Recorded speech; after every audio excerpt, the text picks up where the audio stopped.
প্রিয় ছোট্ট বন্ধুরা, আজ আমি তোমাদের একটা সুন্দর গল্প শোনাবো।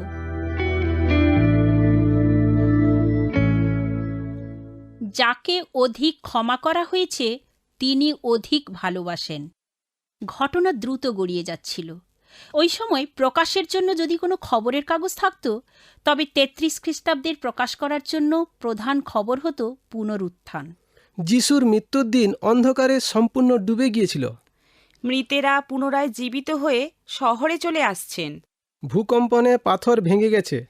বিচারক স্বীকার করলেন যে যিশু ঈশ্বরের পুত্র ছিলেন। যিশুর সর্বশেষ বাক্য সমাপ্ত হলো। কাগজের প্রথম পৃষ্ঠার হেডলাইন, কবর শূন্য পড়ে রইল। এ খবরটি কি জেরুজালেমের পত্রিকার প্রকাশ?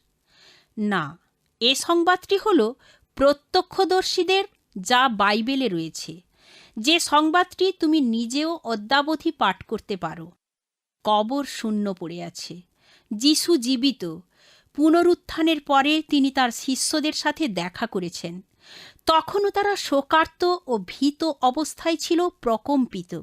কিন্তু যখনই তারা পুনরুত্থিত যিশুর দর্শন লাভ করেছেন, তখনই তারা আনন্দে উৎফুল্ল হয়ে উঠলেন।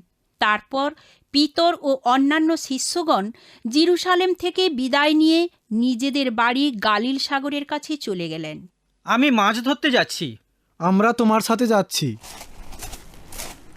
বিকেলবেলা পাল তুলে তারা সাগরে গেল, কিন্তু সারা রাত তারা একটি মাছও পেল না। শেষ রাতে আলোর আভা যখন ফুটে উঠল, যিশু তখন সাগরের তীরে দাঁড়িয়েছিলেন।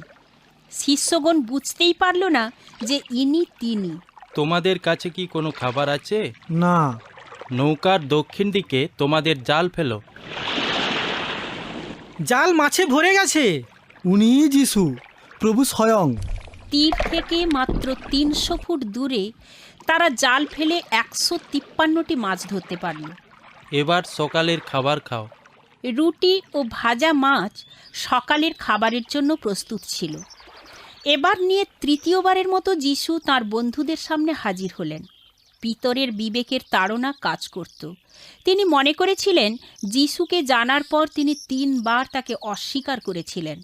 খাবারের পরে যিশু পিতরের সাথে একা একা কথা বললেন। পিতর, তুমি কি আমাকে ভালোবাসো? অবশ্যই প্রভু, আপনি জানেন আমি আপনাকে ভালোবাসি। পিতর, তুমি কি আমাকে ভালোবাসো? পিতর দুঃখ পেলেন, কেননা যিশু তাকে ৩ বার একই প্রশ্ন করলেন। প্রভু, আপনি সব কিছুই জানেন। আপনি জানেন যে আমি আপনাকে ভালোবাসি।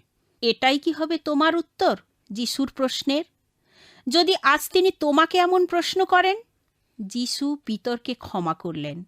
যাকে ক্ষমা করা হলো, অসীম ভালোবাসায় তাকে ভালোবাসেন। বাই বাই ছোট্ট বন্ধুরা, আমি অতসী। তোমাদের প্রশ্নের উত্তর পেতে চিঠি লেখো। All India Masih Jamaat, post box number 6079, west Patelnagar, New Delhi 110008, India.